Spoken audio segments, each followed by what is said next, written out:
it just goes to show like what humans can do when you're motivated and Yeah. either adapt or die. Humanity, we're meant Yeah. to hunt, to kill, to fuck, and YouTube's describing like a primal state of humanity. The movie doesn't really end with like a nice little like button and then, like you're satisfied with how everything turns out. I loved almost everything about this movie. I think the only flaw it has is the story. Second film in a planned series of lesbian B movies. So they're just making a bunch of lesbian movies? They're purposely making it a B movie. Margaret Qualley versus Sydney Sweeney. Yeah. Who would you say was better in their said movie? Dang, Eric, why were you holding this fun fact information for me? Real quick, everybody, before this episode starts, we just wanted to tell you guys from the bottom of our hearts that we love you guys, and we would really love it if you loved us too. That's a weird way to say that. Yeah, that is weird. That's okay. We love you. No, but for real, if you like this podcast and you want to support us, hit the like button, hit the subscribe button, give us a rating on Spotify or Apple Podcasts or what else are we on?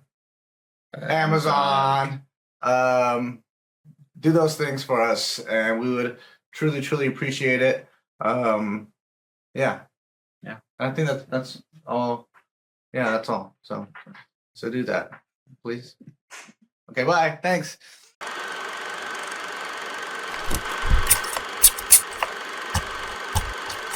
Cinema Rolls Podcast.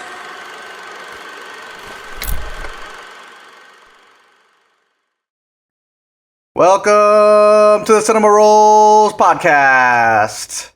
Today we will be doing a double feature, pretty much. We're reviewing and talking about Ethen and Honey Don't.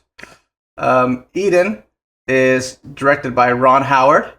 It's written by Noah Pink and Ron Howard, and stars Jude Law, Ana de Armas, and Vanessa Kirby.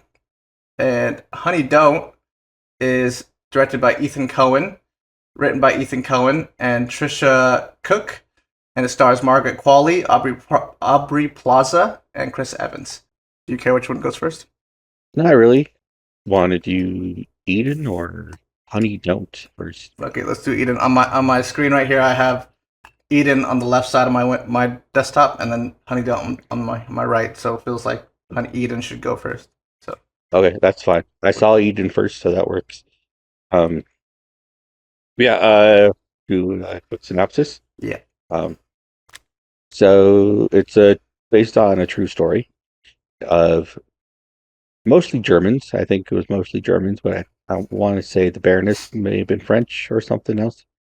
That go and live on. I looked it up. She's Austrian. Island. Austrian. Yeah. So they're all basically the same. Yeah.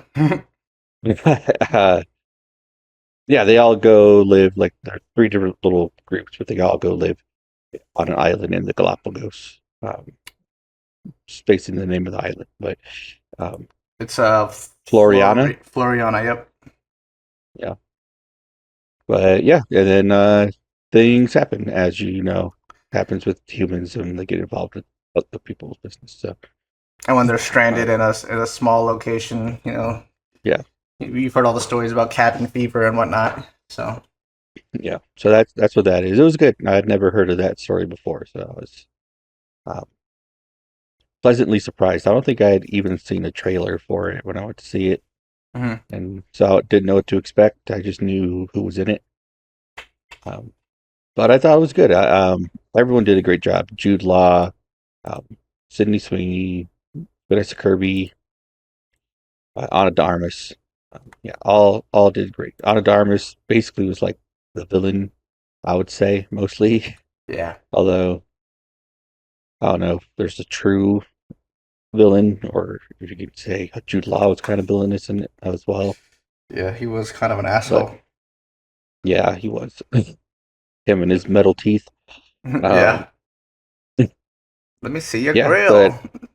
You want to see my what? Remember when our brother had a grill? Yeah. I thought that was funny. Yeah. Early 2000s. Anyway, great movie. I thought it was really good. Uh, yeah, acting's great, story's good.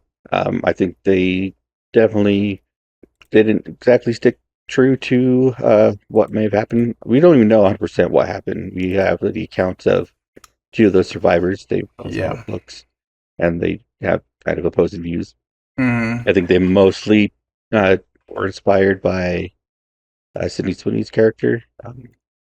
But yeah, Margaret Women. Margaret. Um, seemed like it was mostly from her story that they were inspired by. But um, yeah, it was a great movie. I definitely would suggest you go see it. Yeah, I agree. It was really good. I think if this island was indeed the Garden of Eden, then Ana de Armas is for sure the devil. She's the serpent. She is the serpent. Yeah, it was very good. I just saw it. I got back from the theater maybe a couple hours ago. I I can't find like a flaw in this movie. Like it's pretty good all around. Uh, I think the only issue I had was halfway through the movie I had to pee, and I just held it and suffered the whole like last half of the movie, and it's like a fairly long movie, so at least it felt long because I had to pee, but I don't know how long. I think it was close to 2 hours or just over. Yep, just over 2 hours. 2 hours and 9 minutes. Mm-hmm. Yeah, so I had to hold my pee for like an hour. Dang, it's not good. Kind of sucked. I didn't want to miss anything, and I didn't know when it was really going to end. Yeah, I would try to hold it as well, and that's like when the story's like really getting good is around that time. So yeah, the actors, all the actors killed it. I feel like they're all like locked the fuck in. Yeah, Jude Law looked like he put on some muscle for this role because I feel like in the past I've seen him fairly skinny, but he was like kind of jacked in this movie. I guess I looked at pictures of the real people, and the guy was pretty in shape. So well, you would have to be. Yeah, I actually watched 2 little documentaries about it. Sweet, we'll get into that after this. Yeah. Yeah, there's a line in the movie I think that perfectly sums up the movie, and it's when Jude Law's character is talking to Hines. I think that's his name, Daniel Brühl. Yeah, I think so. He's talking to him, and he's like, "Oh, were you in the war?" And he was like, "Yeah, I was in the trenches. It was like the worst of humanity, or the darkest of humanity, or something like that." And Jude Law's character says, "It's the truest of humanity." And he kind of looks at him with like kind of like an annoying like you're being a pseudo intellectual asshole right now, but like he kind of like shrugs it off. But I think this movie is humanity at its truest, actually, because like it's like their whole fight for survival and having to survive the island and all of its craziness. Like there's hardly any water there, and you have to kind of revert back to a more primal state to just exist there, and them kind of figuring out their true selves within times of trouble. Because I think that's usually when people show their true colors, when they're in a predicament or dilemma. That to me is the truest of humanity, and I think that's what this movie really is about. You know, besides it being based off a true story, something that actually happened, it's about humanity at its truest. And at the end of the movie, Dr. Ritter he comes to that kind of conclusion. And he feels like he's a genius, right? He's like, I did it, I solved it. He's like, humanity, we're meant to hunt, to kill, to fuck, you know. And it's pretty much he's describing like a primal state of humanity, and that's what we're supposed to do. And we're kind of running away from our truest selves, our primal selves, by trying to be civilized human beings. And so, to me, I think that's what the movie's about, and that's, I don't know, it was pretty cool. Felt very honest. Yeah. Overall, I don't really have any complaints. That's pretty much it. I thought it was a really good movie. I would definitely recommend it. Yeah. It was pretty good. I definitely like that. Three different people, like three different types of people that go there for their own reasons, and you just see how they each adapt and handle things. Yeah, like Jude Law's character, just the first one there. He went there to be alone. He was running away from society, right? Yeah. Even though he was in a way trying to save humanity with his philosophies and his writings, but he was like almost intentionally making it rough on himself. Yeah. Because like he has the Whitmans go up to the cave, right? So it's like super far from him, and he said the terrain was harder.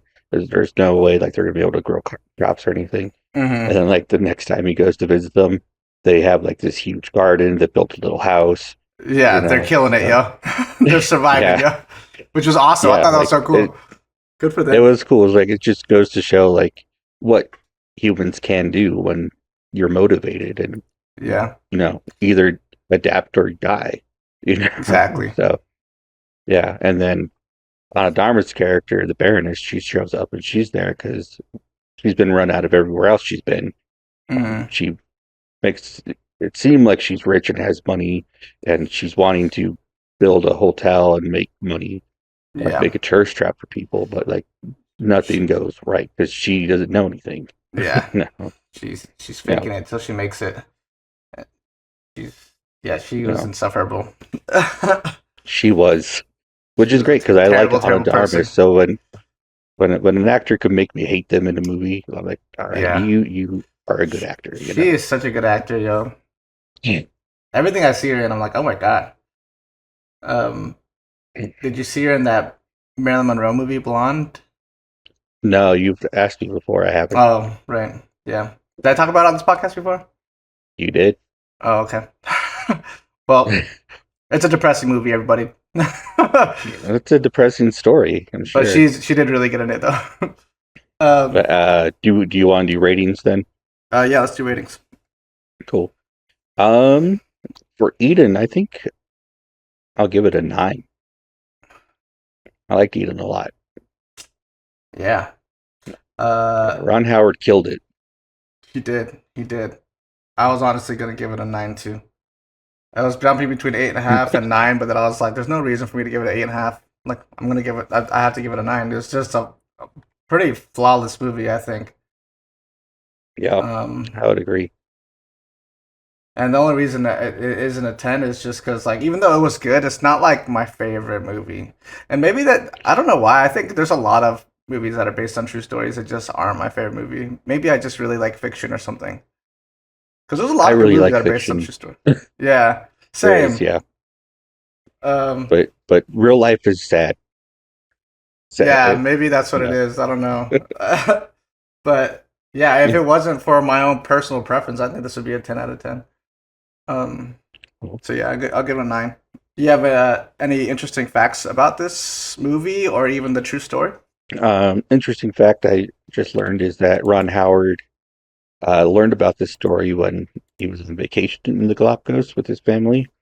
And I guess they went to a museum and learned about the story, and he just became infatuated with it, and then had the writer write the script and make the movie. So that's dope. Yeah, because when I was looking up things about this story, there wasn't a ton. Surprisingly, like as many true crime podcasts and shit that are out there, I didn't find a lot of stuff on this story. Yeah, like I said, I only found like 2 things about this story that I watched. But the one thing from what I watched, like I said, we don't know a whole lot about this story, so it's hard to say what's true and what's not, and what information Ron Howard may have had access to that we may not know. Right. But the whole pregnancy or the birth scene, which was pretty intense and crazy. The excerpt from her book about that is just her giving birth in the cave.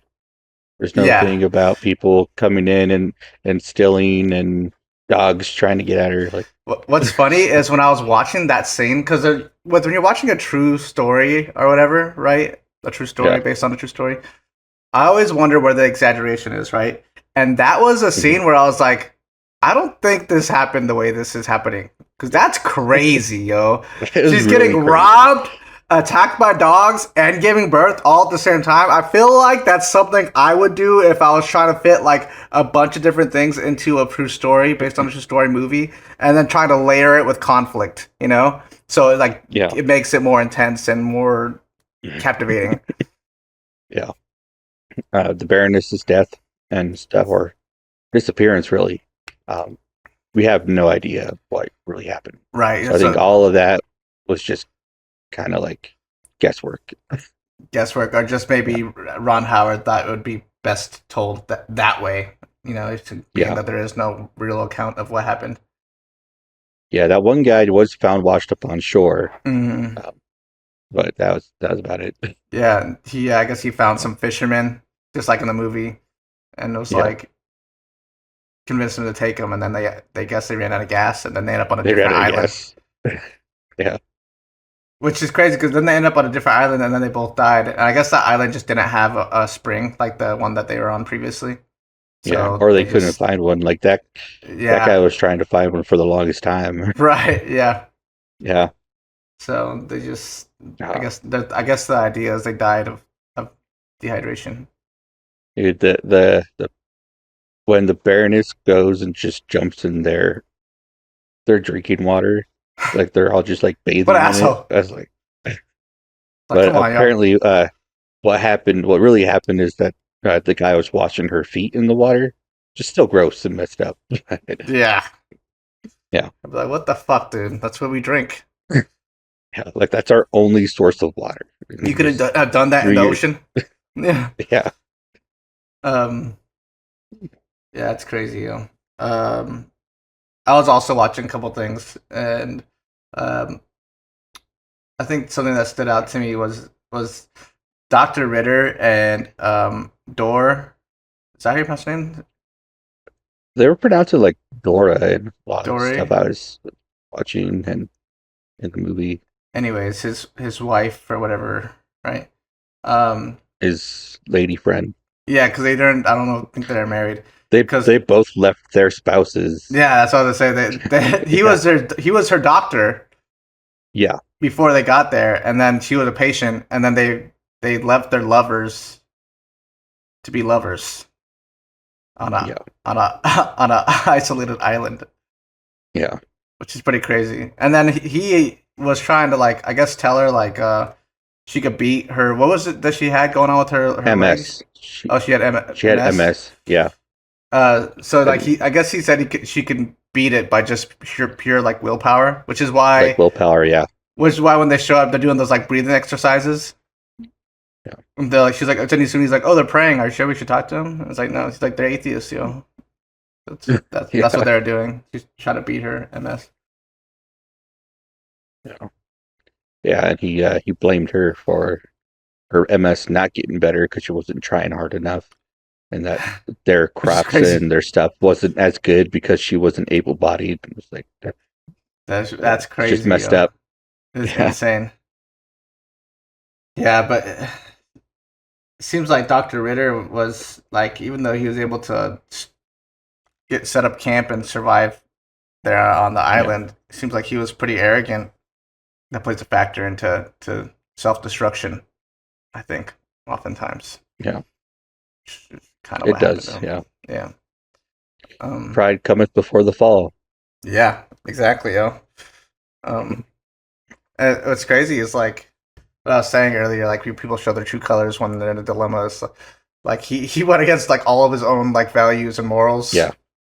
Like throughout the whole movie, he just totally forgets what he's been there like writing about the whole time. And just becomes a complete asshole.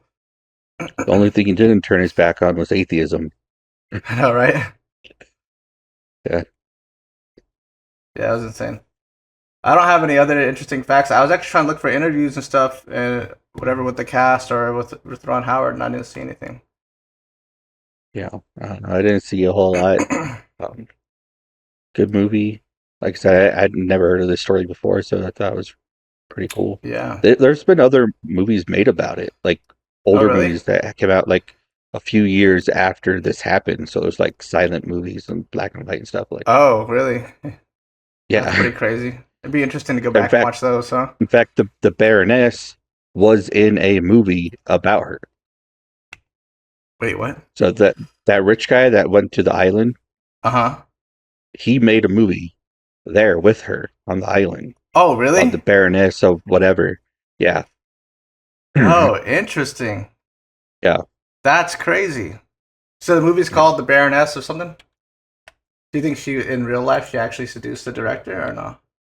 No, but that scene, because he I did loved not it. seem interested I at all. loved it. I I was thinking that he was going to tell her like, "Yo, I'm gay. Like, I'm not interested." I thought for sure he was gonna be like, "Yeah, I'm not into girls." Maybe it's just because Ana de Armas is so good looking that I feel like most dudes would have just been tempted.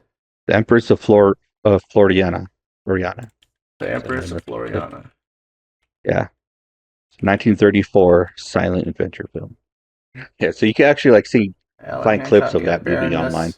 Baroness von Wagner. Yeah. Yeah. That's insane, yo. That's crazy. I kind of want to go check it Yeah. out. Yeah, it's pretty short, so you could probably find it. Oh, bet. If you Yeah. could find a clip, it'd be pretty nice to put it up for the viewers. I'll find a clip. There was one in one of those documentaries I was watching. So Sweet. That's really cool. I like that. Didn't know Yeah. that at all. Dang, Eric, why were you holding this fun fact information from me? We almost moved on to the next section. Do you have any other facts that you're hiding? no, not that I can Okay, recall. all right. um, let's move on to suggestions then. Do you have any suggestions for this movie? First thing that comes to mind: Castaway. Tom Hanks. Nice. I don't know why I didn't think about that. That's a good one. Yeah. Honestly, didn't even think about suggestions at all, and then you said that, and I was like, Castaway. Makes perfect sense. Yeah, that's a good one. Um, Great movie. Well, I don't know. Have you got Okay. anything else? I pulled up some that I would recommend. So maybe if more come to mind after mine, just say them then. Mhm. First one I would suggest is A Beautiful Mind with Russell Crowe. It's also directed by Ron Howard, and it's also based on a true story. And it's also a really good movie. And it won 4 Oscars. So, the solid film. I actually watched this in school. I don't know why. Maybe for like history or something. I don't know. But it was really good. I've never seen it, but I know a lot of people do watch it in school. One of the better movies I watched in school. Which is, now that I'm thinking about it, this next one I'm gonna suggest I also watched in school. But it's also based on a true story. It's also about a guy who has to traverse the wilderness and survive on his own. And it's called Into the Wild, which I know a lot of people have seen, maybe even read the book. I think it's part of like high school curriculum. At least it was for me. It's directed by Sean Penn, and it was nominated for 2 Oscars. It's a good one. I like that movie a lot. The soundtrack's awesome. It's by Eddie Vedder, who was the lead singer of Pearl Jam. That's soundtrack all the time. Have you seen that movie, Eric? Into the Wild? No, I've seen parts of it, but I've never watched the whole thing. Oh, it's a really good one. There's a part in that movie I reference all the time, and there's a part where he's like starving in Alaska, and he's like, "I'm hungry! I'm fucking hungry!" And he's just yelling out to the sky. I do that sometimes when I'm hungry. Obviously, I'm dramatic, but Yeah, and you're then not starving in Alaska, hungry. yeah, I know, right? Natalie's like, "Shut the fuck up." The next one I would suggest is The Ghost and the Darkness. I've actually never seen this movie, but I'm gonna recommend it anyways. Natalie watched it a while back, maybe a few months ago. and it stars Val Kilmer, and Okay. it won an R.I.P. Oscar. Yeah, I know, R.I.P. Val Kilmer. It won an Oscar for its score, I think, soundtrack. Um, yeah, it's about. It's also based on a true story, and it's about this village in Africa.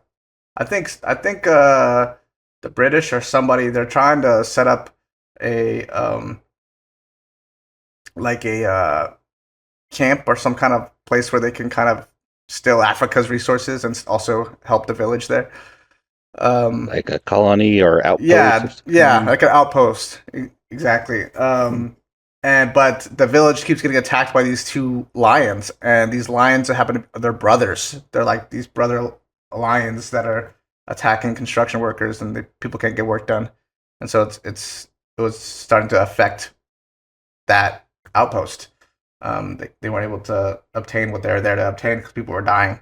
So then they send Val Kilmer in. He's like the guy that's supposed to hunt down these lions. Yeah. From what I saw when Natalie was watching, I don't know why I didn't watch it with her. I think I was doing something, but I was watching it like kind of here and there, looking over at it. I kind of like I kind of know the whole movie, even though I didn't really watch it. But from what I saw, it was really good, and Natalie really liked it. What about Lord of the Flies? Lord of the Flies. That Did they make would a that movie be a out of good that? recommendation? Yeah. Are the boys on the island, right? Yeah, that is a They're on good an island, right? recommendation. Yeah. Yeah, I don't think I've ever seen it. Yeah.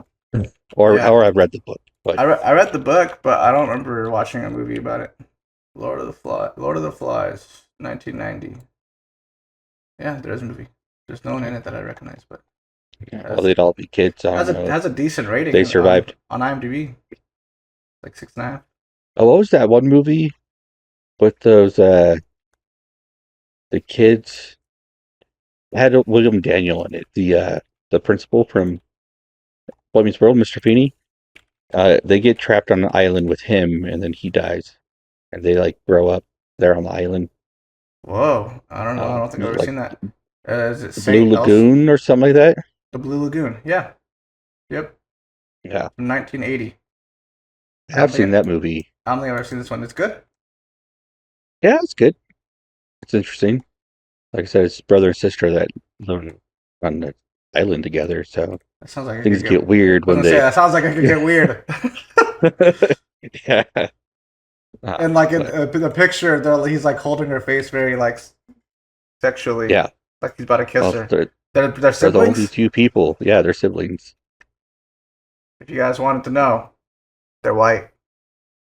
They are white. I want to say they actually have a kid in that movie at What? the end, and then they all die together. Oh no! Yeah. I don't like that. It was nominated for an Oscar though. Of course I it don't was. does it say what for? Best cinematography. It was nominated for best cinematography. Was that Brooke Shields that was in it, or was she in the sequel? Yeah, Brooke Shields. I don't know how old she is in the movie, but she's a very pretty young lady. Yeah. That Like, wasn't she the one that did the jeans commercial that everyone's referring to when they talk about Sydney Sweeney's commercial? is she? She did. Yeah, I think so. She did a. She has good jeans commercial She, too. I mean, I wasn't the same tagline, but yeah, they did a jeans commercial. Like Sydney Sweeney putting her jeans on is almost like identical Oh to this yeah, it is, commercial yo. that she did. Yeah, I'm looking it up right now. That she's like laying down the same way and everything, yo. yeah, yeah. So Sydney, that commercial that Sydney Sweeney did was like an homage to that commercial. Uh huh. I see. What else is Brooke Shields in? She looks familiar. Why don't I feel like I should know who this is? Very popular in the 80s and 90s. So now I think we should jump into the next movie before we get into like what we've been watching and all that shit. Okay. Honey Don't. It's directed by Ethen Coen. Written by Ethan Coen and Tricia Cooke. Stars Margaret Qualley, Aubrey Plaza, and Chris Evans. Yes. You want to give a Yeah, synopsis? synopsis. It's like a old school like detective film, like a noir like type film. Mhm. And Yeah, it's about Margaret Qualley's character, Honey Donahue, Mm. and she's a PI. She's Yeah, she's a private solving investigator, cases. Uh, and she's lesbian. she she's a lesbian, which normally I wouldn't care so much that a character's a lesbian, but it's kind of It's important in very this movie. yeah. It feels like it's a prominent theme in it. Yeah, yeah. Aubrey Plaza, she meets her character. I'm not trying to give away the story, but Aubrey Plaza is a police officer uh, who she gets involved with, and Chris Evans is like Like a a cult leader. pastor, cult leader character. Yeah, who is they have some kind of like drug running thing on the side, Yeah, and that's about it. Somehow all these things come together. yeah. That wasn't a great synopsis, but there you go. I could give you this little sentence that IMDb gives, but it's a dark comedy about a small town private investigator Honey O'Donoghue, who delves into a series of strange deaths tied to a mysterious church. Yep. But that's pretty much everything you said too. So, But minus the lesbian stuff. yeah, that is important. It is important. I don't know why IMDb didn't mention it. But no, it was a great movie. I thought it was a lot of fun. It was short, but yeah, everyone did great. Margaret Qualley is awesome. Yeah, Everything I've seen her in, she's just she's amazing. killing it. And Yeah, yeah, always like Chris Evans, very charismatic, which is great for his role. Um, Aubrey Plaza, kind of crazy this movie. Hey, no, she did good. Charlie Day's funny. yeah. Um, He's always asking for yeah, her and shit. Hitting on yeah, her. hitting on her, asking her out. And she says, "I like girls." She's like, "You always say that." Yeah. But no, it was good. I think it's a Coen thing with their writing or the way they do things, Hmm. but the movie doesn't really end with like a nice little like button and then like you're satisfied with how everything turns out.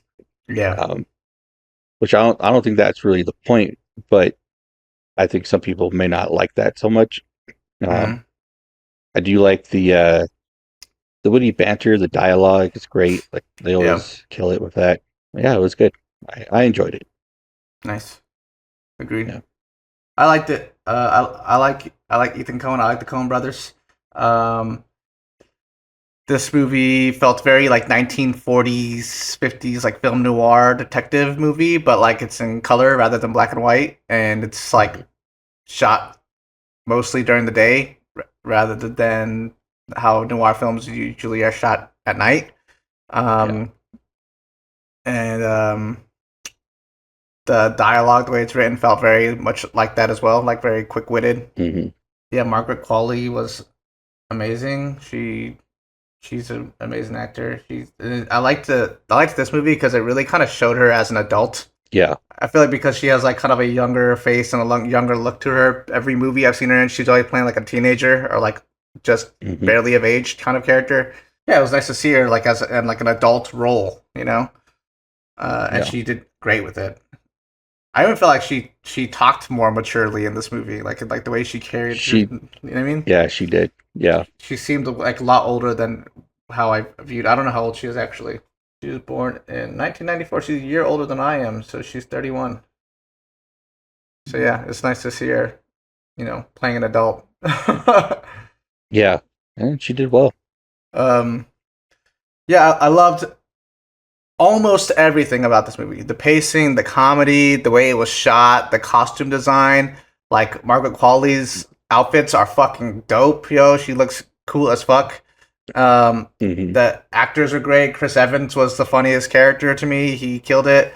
And I think the only flaw it has is the story. Like Yeah. it felt very, very unfinished. Like when it ended, I Hmm. was like, oh, okay. Yeah. All right then. It's really short. It's like an hour and a half.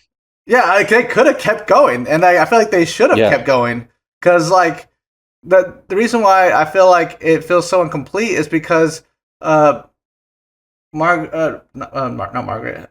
Yeah, I guess Margaret Qualley, but Honey her character, her story starts off with the car crash, and she's a PI. Yeah. She has to figure out this whole car crash thing because it was with a client of hers, and she just doesn't. Yeah. It feels like that's what the main story should be about, and then like halfway through the movie, her niece goes missing, and it pivots to that instead. And she doesn't even really figure that out. It's just by accident. She just happens to be sleeping with the enemy.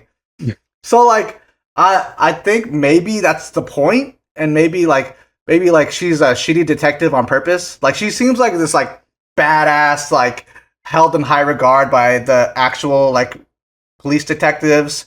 Like every time they like what's his face?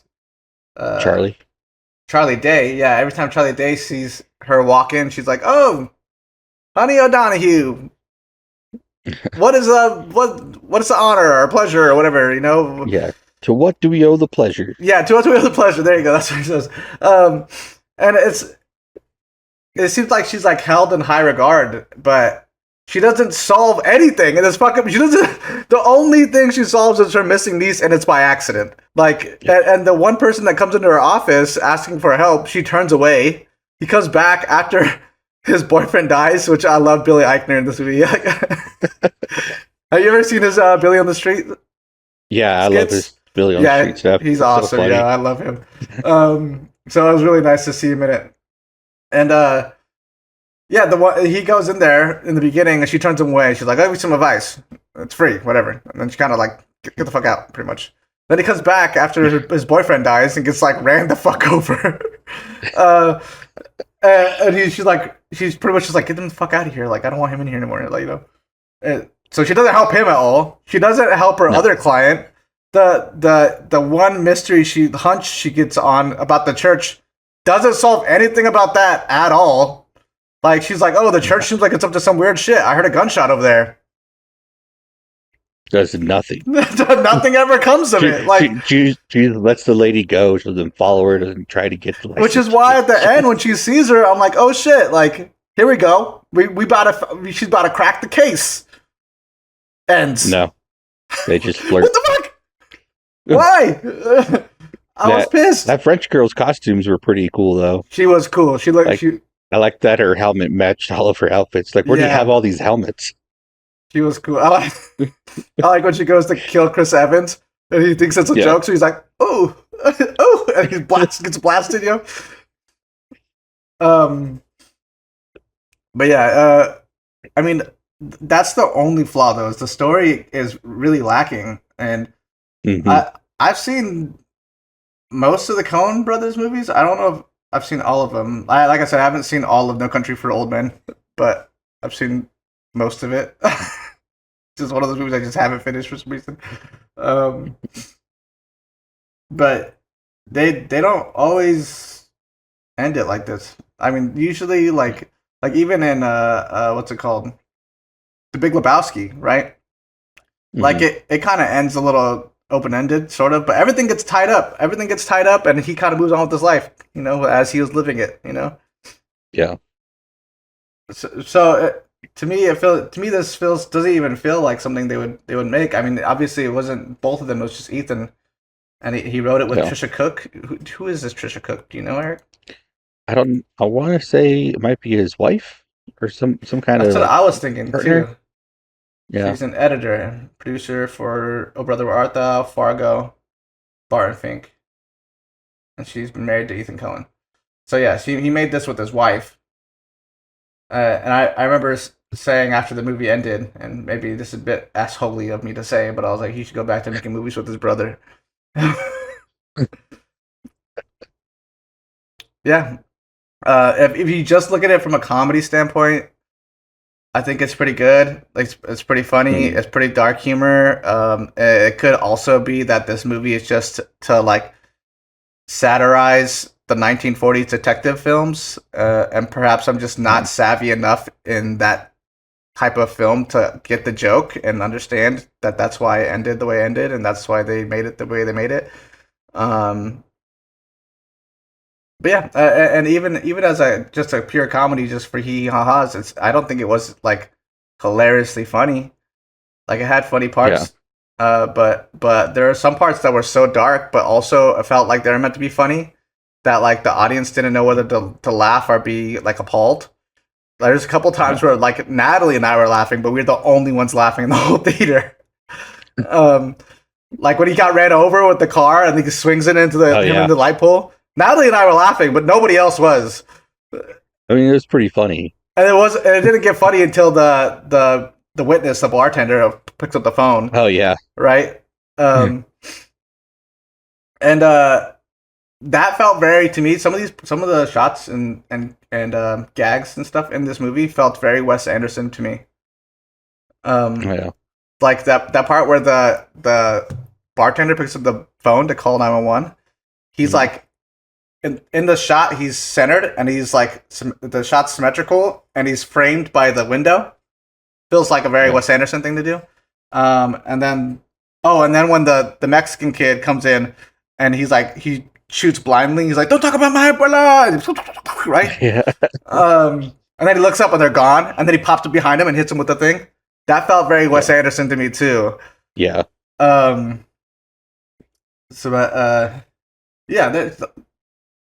It was a pretty good hee hee ha ha. Chris Evans was my favorite character. I kind of wish there was more of him. There was more of him, yeah. Quite honest. Yeah. So what's the story? What I was thinking was going to happen is because, like you said, it starts with that first. What we're assuming is a murder made to look like a car accident. Yeah. You find out that that girl had called Honey beforehand, and I kind of thought that one, we were going to learn about what happened to that girl and like learn a little bit about her backstory. But also when she was looking for her niece and she went to the church. What's her face? No, Aubrey Plaza's house. Yeah. To find her, because I forget why she went over there. But she was over there and I thought she was going to find evidence that maybe her and Chris Evans' characters were related somehow. Right. And that she's been sending girls over to him. Okay. I thought it was going to be something like that, and that was going to bring everything together, but it doesn't. It doesn't, yeah. I remember when she went to the house and she was like wasn't there. I thought maybe something had happened to her. I was like, oh fuck, the French lady got to her or something, you know. And then then she picks up the yearbook and she's like looking at her yearbook and like it slowly slow zoom on her yearbook picture. And she's like looking at her like oh fuck, like there's something weird about this. And I'm like, I was watching, I was like, why? Yeah. Well, that's what I was thinking. She was why is it weird? To the church, because it says that she was in youth ministries and on the thing. Yeah. So I was like, so maybe she's connected to him somehow, but no connection. Is just I kidnapped your niece because she let a dude hit her. Yeah. It's like what? Yeah. I don't know. That's what I'm saying, yo. It's like, but like, Ethan Coen's a great director, and everything looks really nice. Everything in the movie is great. The writing's great. The editing is great. The acting is great. Everything about it is great. But the story is kind of like, what the fuck? Yeah. Yeah. They could have gotten over it a few times. I don't know. I think they should have just made it longer and finished it. They should have had her sleep with the enemy again, and then maybe figure out that she was behind it all, and then they could have busted whatever drug ring they had, and then it would have been over. At least that would have completed the character's arc. Yeah, like the whole thing with the girl, the car accident, and the church, and their drug stuff, like that all seemed like almost not necessary. What the real story of the movie was. Yeah, I know, right? Like, yeah. So, that's what I'm saying. Like, maybe it's like a parody or something of like a 1940s film noir. Yeah, I don't know. And that's the only know. I really only know about that type of films from Roger Rabbit, and then that episode of Boy Meets World where Eric is a detective in Shangri-La, and it's all black and white, and Topanga went into like some other universe that was in their closet or something. Yeah. That's and maybe also too, I was thinking like too, maybe it's like like an opposite of a film noir, detective story. Like, because she doesn't figure anything out. It's not in the dark, and instead of film noir, they use like dark shadows to kind of create like high contrast shots, right? Mm-hmm. But in this movie, what I thought was really interesting, they used the sunlight to create the high contrast shots. If you notice in a lot of the shots, there's always a window, there's always light beaming into it, or like a bounce light from the sun hitting the characters. And so, and that's what creates the high contrast in this movie. So it could be that it's just like literally the opposite of what a film noir is, like in value and in which is an interesting idea to like to do that. So it would be like what a film blanc, maybe you would call it, opposite of black. But actually, I think that kind of works. Right. But so maybe that's why, even though she's we're made to think that she's a great PI, she's actually not. Yeah, she kind of sucks. Yeah. But I don't know. I really don't know. I like I said, it's pretty short. To me, it's also to me, it kind of feels like Ethan Coen and his wife wanted to make like a silly, sexy movie. Yeah, there's a lot of sex. Like just for funsies. There was a sex scene every other sequence. Yeah. Showing off all their toys and stuff. Yeah. Yeah. Yeah. So I don't know. I don't know. I don't know what the end goal here was, Ethan Coen and Tricia Cooke. I don't know what you guys are going for. He showed that he could make a movie, which he's done before already, but maybe he was just wanting to do something with his wife, and she's not as good. I don't know. Yeah. I'm not trying to pick on someone I don't know and don't know a lot about their work, but yeah. But that is the one thing where it was lacking, was the story. Yeah, to me that's the only thing. I normally like the Coen brothers a lot, and I'm not saying I don't like this movie. I'm just saying that it was flawed compared to their others. Yeah. Do you have any fun facts about this movie, Eric? Because I actually don't. About this movie, no. Only thing I saw, like as far as like behind the scenes or like interviews and stuff, is they asked Margaret Qualley what she thought the popcorn bucket should be for this movie. And she said a pencil skirt. But that's all. Okay, I asked Google for some interesting facts. Let's see what they give me. They said it's a lesbian B movie trilogy. What is this? Honey Don't is the second film in a planned series of lesbian B movies from Coen and Cooke. So they're just making a bunch of lesbian movies, but they're purposely making it a B movie. Is that why they're called lesbian B movie? I've never heard this term before. Or is this like some kind of subgenre of film that I'm unaware of because I'm not a lesbian? I don't know. What else would be in that category? I just Googled it right now, lesbian B movie, and it says it could refer to a 2025 film, Honey Don't, by Ethan Coen and Tricia Cooke, which is described as a lesbian B movie. It could also refer to the broader genre of B movies or low-budget films with lesbian themes, although no specific examples are provided in the search results. I guess... So they just created a new genre. I guess so, yeah. So maybe they purposely made it unfinished to make it a B movie. Why would you want to make it intentionally made it bad? Movie? Yeah. Oh, I don't know. What are you guys up to? Why lesbians when they're not lesbians? Is Ethan Coen gonna change his gender? I don't know. The Wachowskis did it. The Wachowskis did do it. The Wachowski sisters. Mm-hmm. So maybe it's just my opinion, but I think their movies were better when they were the brothers.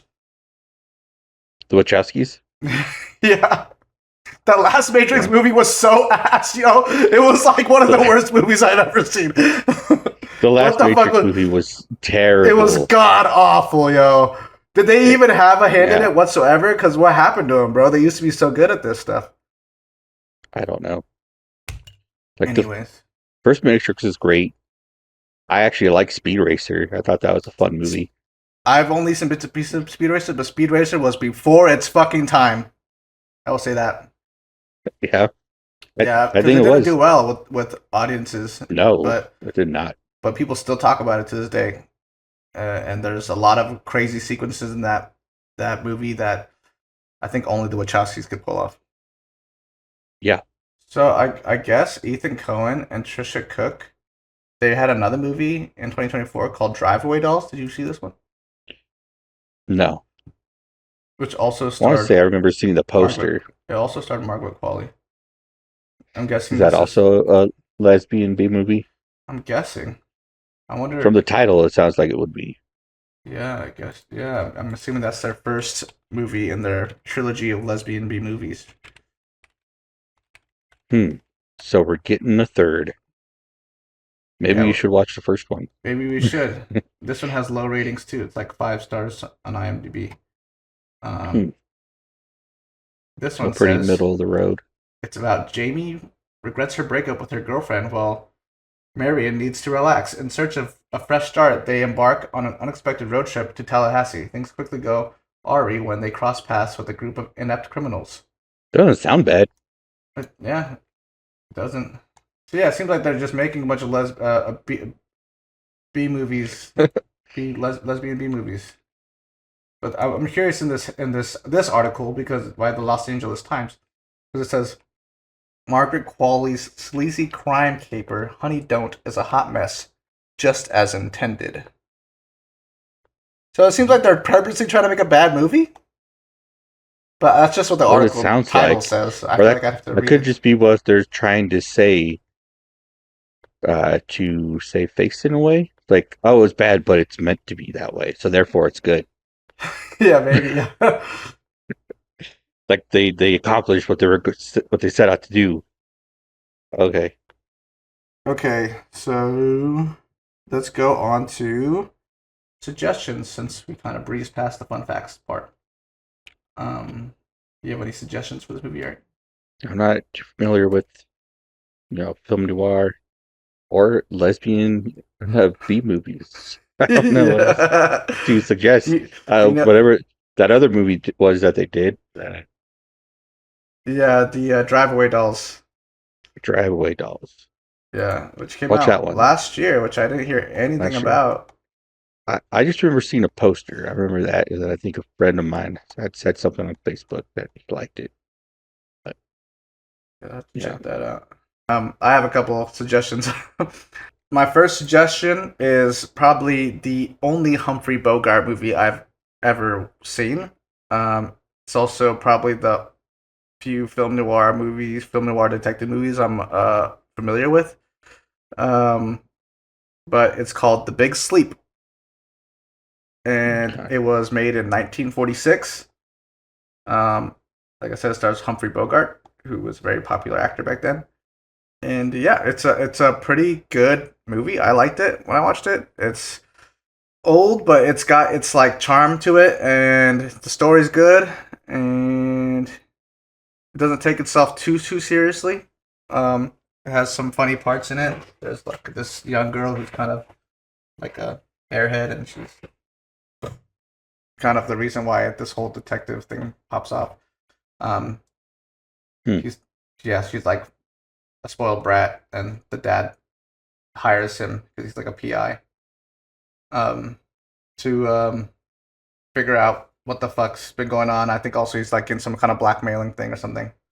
So it's a fun movie. It's cool. I like it. I would watch it again, and I would definitely recommend it. The other movie I would suggest is L.A. Confidential. Have you seen this movie, Eric? I haven't. It's pretty good, yo. I'm not gonna lie. It has Russell Crowe in it, and Kevin Spacey and Guy Pearce. It's it won 2 Oscars, and it was made in 1998, and it won an Oscar for. Seems like it was nominated for multiple Oscars that year, but it won Best Writing and Screenplay, and it won Best Actress in a Supporting Role. Good movie. And it was a nominee for Best Picture. Yeah, it's really good. It's really good. I would definitely recommend this movie. It's a very film noir. it's, I guess the term is when it's more modern, a neo-noir, right? Yeah. So it's a neo-noir that takes place in LA, and it's about the corruption that's going on in Los Angeles, and these three police dudes that are kind of trying to navigate their way through it. There's this one that's like kind of a sleazy detective, and that's like Russell Crowe's character. And then Guy Pearce is kind of like the like stuck up, like does everything by the book character. Okay. And Kevin Spacey's like the extra sleazy character, I think, detective. I forget. But yeah, it's pretty good. I like this movie. It was on Netflix for a while. I think they took it off. And then the last movie I would recommend, which is a lesbian B movie, I would consider it. I think. I've actually never seen it, but Natalie sent it to me. I watched a clip of it or a trailer of it, and it looked really interesting. It's tough ex-con Corky and her lover Violet concoct a scheme to steal millions of stashed mob money and pin the blame on Violet's crooked boyfriend Caesar. And there's some very sexual, tension. There's a lot of sexual tension between the two women characters. So, What's it called again? that's right. I didn't mention the title. It's called Bound. Bound. Yeah. Okay. Yeah. And it stars Jennifer Tilly and Gina Gershon. And Jennifer Tilly, she kind of reminds me a little bit of what's her face from Chasing Amy. Amy, Joey Lauren Adams. Yes. Right. Yeah, I think it's the way they talk. Yeah, they have similar voice. Yeah. But yeah. I can't say much more about this movie because I haven't seen it, but it looks interesting and very lesbian. So maybe I'll suggest that. Cool. I was going to ask you, Eric, which did we even get into ratings For Honey Don't? Honey Don't? No. I think we skipped ratings. We just went through the suggestions. My bad. What would you rate the movie? I think I'm going to say it's 7.5. Because I like pretty much everything in it. Like, and the characters, the acting, the dialogue, it's all good. It's all fun. I enjoyed that. Yeah. I'm going to give it a 6.5. Okay. I loved almost everything about it, except for it just felt so incomplete. I felt like, and maybe their intention was to make a B movie, like a bad movie. And I don't know if that's a good thing. Like, if you're trying to make a bad movie and you succeed, like, does that mean it's good? I don't know, but yeah, to me, it also kind of feels like something that you would just have on in the background, while you look at your phone. Yeah. Which I have heard rumors that Netflix is looking for things like that. It's like I forget the term they used for it, but it was fucking disgusting. It was like secondhand movies or some shit like that. Like movies that you could just like put on in the background while you don't pay attention to it. It's like, what is that? What is that? Disgusting. Eric. It's like lounge music, Yeah, like lounge music, like elevator music for movies. That's what they're looking for, Netflix. Yeah. What the fuck? Things you have on in the background create an ambience, but you don't pay any attention to it. Exactly. Yeah, maybe you throw this one on when you're having a lesbian shenanigans, where you do your lesbian shenanigans, you put on Honey Don't. Yeah, that's a suggestion. Yeah, honestly. What I was gonna ask you which movie you liked better, this or Eden, but since we just gave it ratings and we both rated this poorly in comparison to Eden, I'm gonna assume you're gonna say Eden, right? Yeah, Eden was definitely better. Eden was the better movie. Sorry, I know. When we talked about doing both movies, we were talking about doing like a versus, like Margaret Qualley versus Sydney Sweeney. Yeah. I mean, Eden was the better movie, but who would you say was better in their said movies? That's hard to say because Margaret Qualley did really good in this movie, but so did the Sydney Sweeney. Like, honestly, she surprised me with how good she portrayed her character, like how well she Yeah. acted in that movie. Yeah, it's hard to say. That's a hard one. I was actually thinking about titling this like Ethan Coen versus Ron Howard, Ron Howard. because I feel like that's the better comparison. But Sydney Sweeney versus Ron definitely did better. Ron definitely did better. But Margaret Qualley versus Sydney Sweeney, that's hard to say. I don't know. Maybe Margaret Qualley. I think she had a harder role. She was the lead. She was the lead.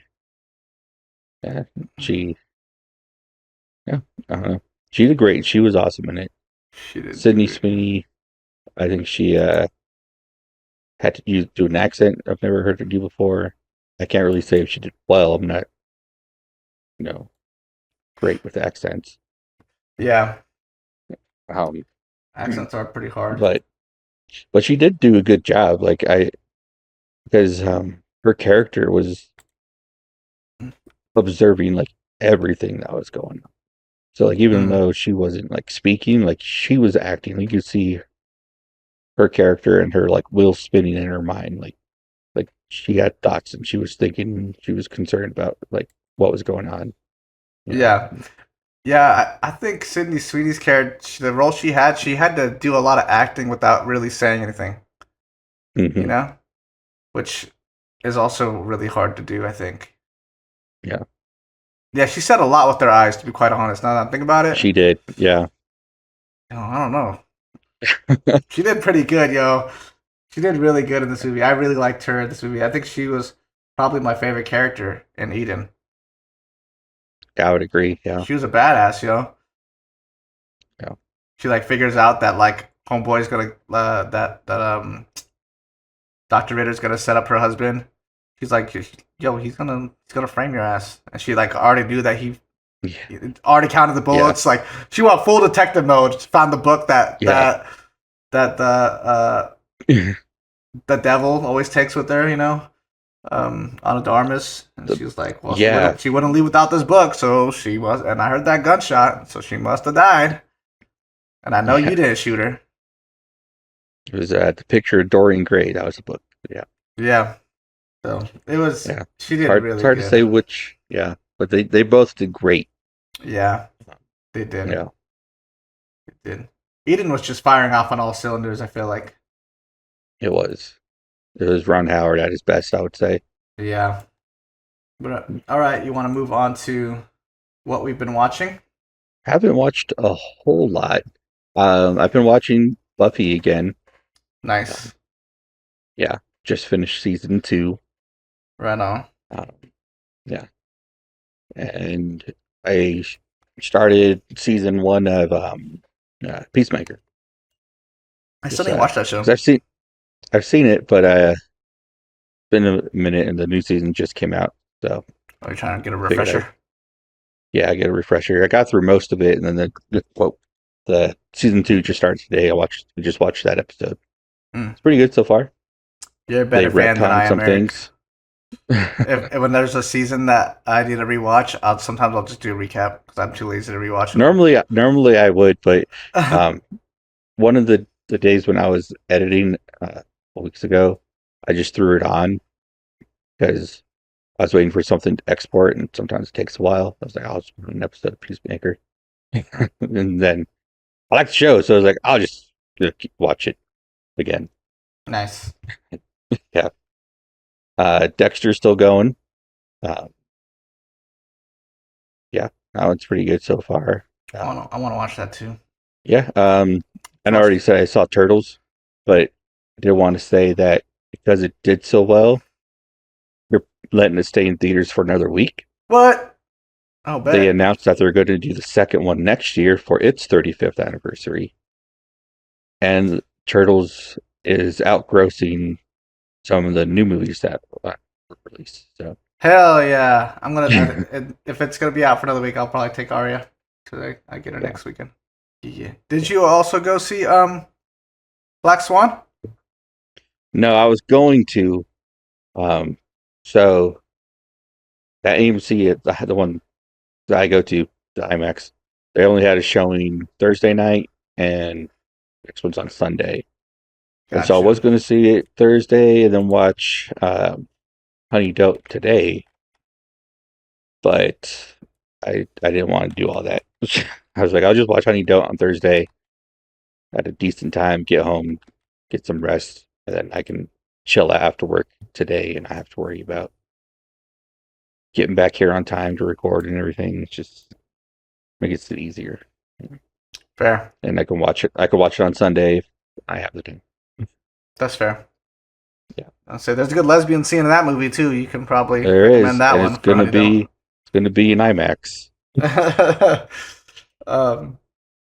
I actually went out of my way to watch this movie I've been meaning to watch for a minute now, because everyone says that Darren Aronofsky ripped off Satoshi Kon with this movie. It's this movie called Perfect Blue.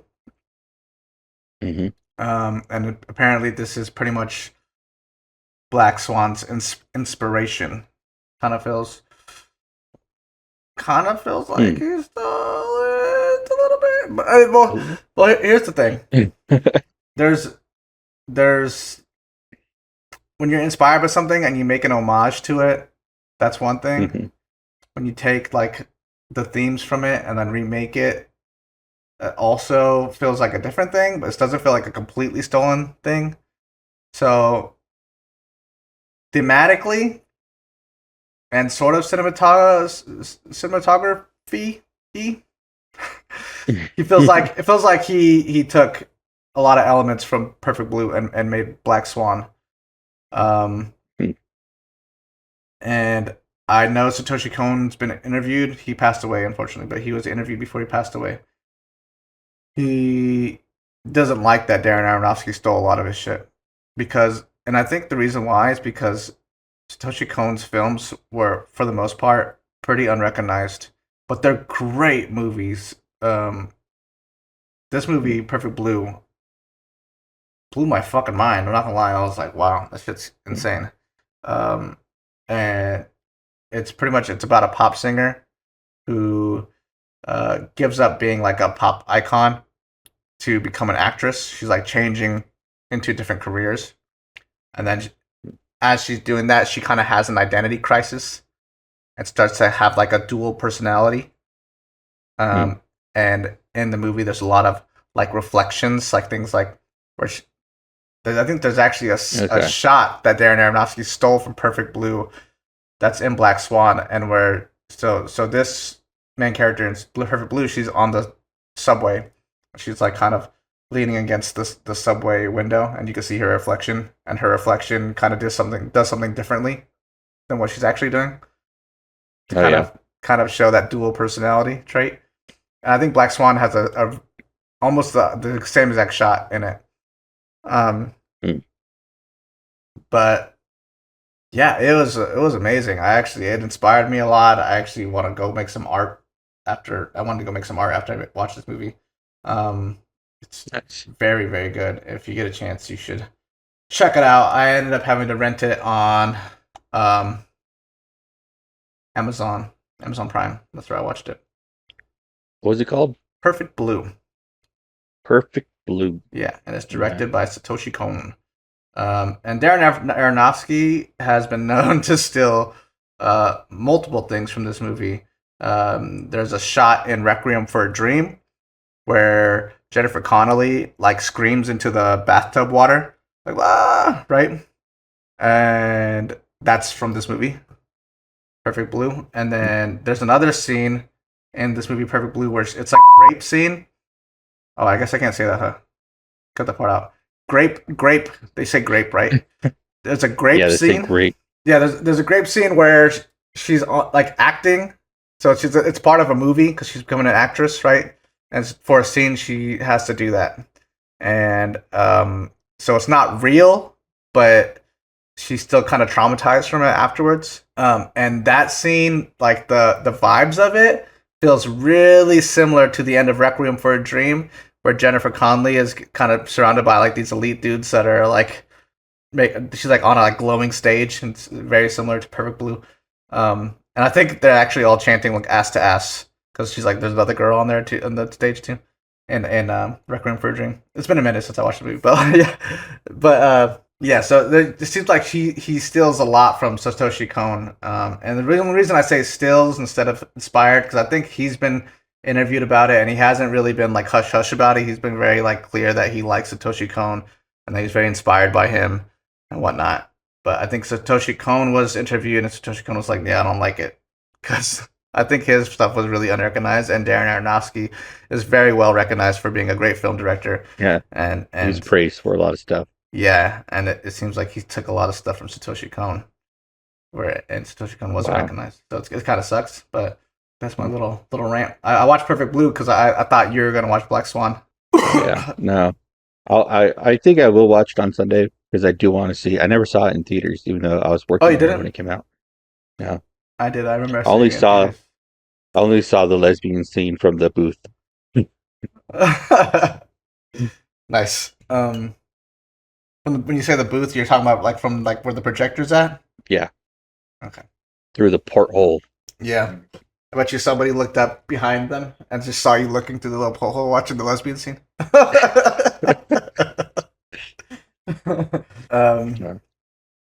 than that, I haven't really been watching much. Natalie and I have been watching Gachi Akuda, that's an anime. Dandaran, and I watched a new episode of Alien Earth. Oh yeah, Alien Earth. Gang. And that's about it. Really. I haven't had much time to do anything else because work sucks. I know. Is that like a song, right? Yeah. Blink-182. Yeah. Yeah. I was trying to think. I was like, where's that from? Yeah. You want to move onto what we're looking forward to? Sure. Did you see any trailers that you thought were interesting? I did. Splitsville, I think, looks interesting. Which one's that one? Did you see that trailer? I want to say that's the one where the guy is like fighting his girlfriend in the car and then he runs off. I don't know if these people are strangers or who they are, but he ends up with these people's like backyard. I actually haven't seen a trailer for this, but it's Dakota Johnson and Adria Arjona. That's who what's his face is dating, right? What's his name? Aquaman. Why can't Jason Momoa? There you go. I was like relying on you to say it, even though I should have known that as well. Yeah, the movie looks crazy. Yeah, a couple's on the rocks, and he meets another couple that are open, and then things happen. I don't know. It looks crazy. That looks crazy. Oh, yeah. What else? Is it that twin movie? What's that twin movie called? Did you see the trailer for that one? Is it Twinless? That one looks good too. I honestly haven't heard of it. The one I thought looked interesting was A Big, Bold, Beautiful Journey with Colin Farrell. I didn't see that one. Really? It looks really cool. It has Colin Farrell and Margaret. Not Margaret. Is her name Margaret? Yeah, Margot. Margot Robbie. Margot Robbie. Okay. Yeah. It's like kind of a love story, and kind of reminds me of this one anime movie called Suzume, because it has like this door in it that leads to like a different world, but in this movie, each door leads to a different memory of theirs. Like they're like going down memory lane together, by going through different doors. Yeah, it looks really looks like a very unique and original movie. Yeah, I like that. It sounds like something I would like. Yeah, it looks really cute. Nice. I like cute. What was that twin one you were saying about? What was it called? It's called Twinless. It's about twins whose twin. Oh, with Dylan O'Brien. So, I just saw something for this on Instagram. Looks good, you said? Yeah, it looks good. Looks interesting. But I'm most excited for Demon Slayer. Hell yeah. Yeah. Yeah, it's gonna be dope. I was just talking to my friends about who was gonna go see it. I think I'm gonna end up seeing the early access thing. The what? The early access thing for the Crunchyroll members. Oh, I looked at tickets for that, and like everything near me is sold out. Oh, really? On the 9th. Probably the same for me, honestly. Fuck. There was some that had like front row seats, but they're also for theaters that are like pretty far from me. So I'm like, it's not worth it. I can wait to the 12th to watch it. Let's move on to final thoughts. Final thoughts. All right. Want to do final thoughts on Eden? Sure, let's do some final thoughts on Eden. What haven't we said about that movie already? I know. I feel like we talked a lot about it in the beginning. Yeah, it was really good. I really like that movie. What I wanted, did I say it already? Yeah, just what we're capable of doing when we're pushed to those limits. Like the fact that they were able to thrive on a place that was probably trying to kill them every day. Yeah. So, yeah. I actually forgot that IMDb sometimes has some like fun facts on there. So here's some more fun facts about Eden. It's set in the Galapagos Islands, but it was filmed in Australia, out in the outback. That was an Australian accent at all. I don't know what the fuck that was. That wasn't. I don't know what that was. That was my accent. That's how I actually talk about the outback. The film premiered in Toronto International Film Festival on September 7th, 2024. And this is Daniel Bruhl. Is that how you say his name? Bruhl? I don't know. Daniel Bruhl's first collaboration with Ron Howard since Rush. I forgot he was in that movie. I mean, he's like the lead character, one of the lead characters, right? Or, no, it's Liam. I haven't seen Rush. It's Chris Hemsworth is the lead, right? Is the lead, and then he's like the antagonist in it, I think. Like the guy he's going up against. So he's like Sacha Baron Cohen in Talladega Nights. Exactly, yeah. Yeah, and that's all I got for trivia. Other than fun fact stuff, hold up, there's a goof section. And did you know? Let's see. In a scene, Rudolph tells the truth about Baroness to Heinz, and Margaret explaining how she is like a black hole swallowing everything in her orbit. The theory, which was first discovered only in 1958. Oh, so they wouldn't have known about black holes. They wouldn't have known about black holes. Interesante. That's cool. It's a good little goof. I wonder if they knew about the goof and they're just like, fuck it, no one's gonna know the difference. Who knows when? Nobody knows when black holes were discovered. And this one right here, says throughout the movie people call her Dora, though the character's and real person's name is Dore. This is a common mispronunciation of German names ending with E for English speakers. I think it's cool that what's her name? Margaret Whitman? Yeah. That she lived there the rest of her life. She died when she was like 90 something. Yeah, and then her son, the kid that was born there, Rudolph or Rudy or something, right?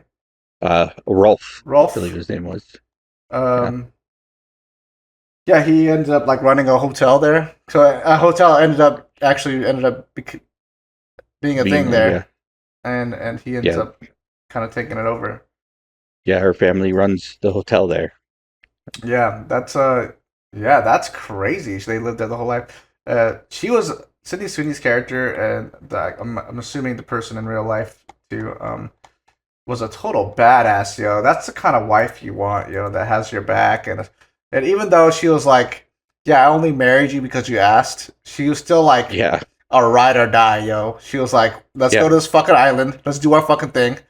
I got your back, And then at the end, the guy's like, "Are you guys sure you don't want to go? Like this, this is like probably one of your last chances to get off the island." And they're like, "She's like, nah, this is home." And the guy was like, "That's my bitch, yo. That's my woman." Yeah. Now, that guy, it looked like he felt upset when he learned the truth about why she married him. Yeah. But I think she did like love him and care for him, even though maybe she didn't at first. It was just her only way out of home. But also, she was in it. She was like, she was committed. It was cool. Yeah, she was great. Yeah. Also too, on the Armas, there's that part where they're having a luncheon or whatever, and she calls out Dr. Ritter. She's like, pretty much like, "Yo, you and I are the same, bro. Like, why do you think people are reading your writings and shit like that? Because you want like some kind of validation, you know? Yeah. And she calls him out on his shit, and honestly, that shit was so honest and true. Like, golly, she hit him right on the nose, which is why he was so offended. Yeah. She was the devil incarnate. I wonder if the real character was that the real person was that insufferable. I don't know. Which, But, by the way, you know, I looked her up. She's not nearly as good looking as Ana de Armas. Just saying. No, she's not. But she had guys, you know, doing anything for her. Like they left their homes, they gave her all their money. Like, Yep. insane. So the takeaway here, people, is that women are the devil. Okay, do not do not chase these hoes. Yeah. You know they don't have your best interest in mind. They just want your service. Yeah, just listen to Bobby Boucher's mom.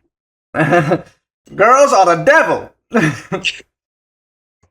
Everything's the devil with you, mama. Love that movie. I think that's all. I think that's all I got. I feel like I can talk more about it because it's such a good movie, but I don't want to go over time here. Yeah, no, we're good. Final thoughts? Do you have anything? Yeah, on Honey Don't. On Honey Don't. The only other thing I wanted to say is that something I thought was interesting is Chris Evans' character. Is he has what 3 sex scenes in the movie? Yeah, and the first 2 times he's like very controlling of what the women are doing. He's like directing them, telling them what to do, where to hold the mirror. So that shit was so funny. Yeah, it was just funny. But the last one, right before he dies, that girl was like in charge and telling him what to do, what she wanted. Yeah. And when they're done, he's like, best sex ever. Yeah. Yeah. I just thought that was interesting. Like, you know, you can try to control things and make it how you think it should be and how you want it, but like, just let things happen, man. Yeah, just let yourself be dominated. No, like I think maybe with him is like it's like a hierarchy power dynamic thing, because like with the other people he was having sex with, there were people that like were his like underlings / followers or whatever, right?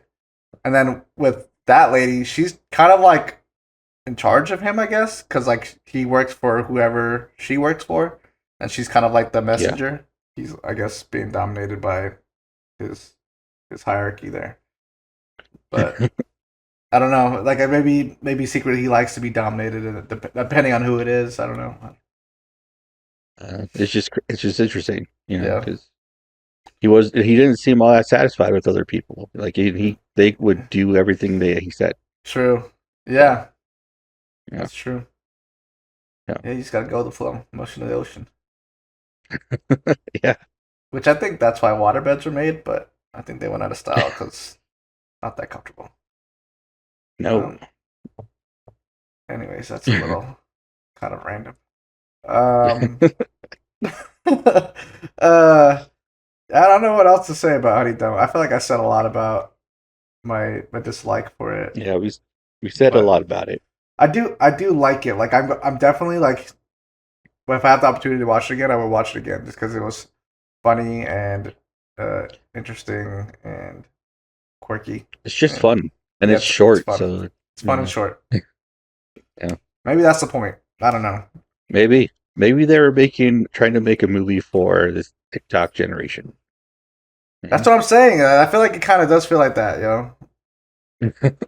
I kind of don't like that, to be quite honest. I just need to know what Ethan Coen's intentions were, and maybe I'll have a different opinion about it. I don't know. He wants people to watch lesbian B movies. Also, that's just another thing. It's like, why a lesbian? He's not a lesbian. I don't know. I always make jokes like that. Like, you know when Ruby Rose was like a phenomenon? She's like that lesbian model. What was that? Ruby Rose. Oh, Ruby Rose? Yeah. I had a joke that like when I had first seen her, I had asked myself, "Am I a lesbian?" Like, because she's just like such a hot looking lesbian. But anyways, that's enough about lesbians. Yeah. All right. Yeah. I think that concludes this episode of Cinema Rolls podcast. You have anything else for the viewers, Eric? No, I don't. Yeah, fuck off, viewers. No, just Yeah. get out of here. Go home. No, don't do that. Watch your videos.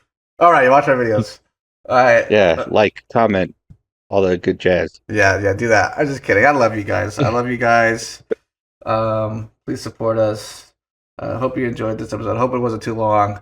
If you made it this far, thank you. I appreciate it. I know we're not the most entertaining people at times, so thank you.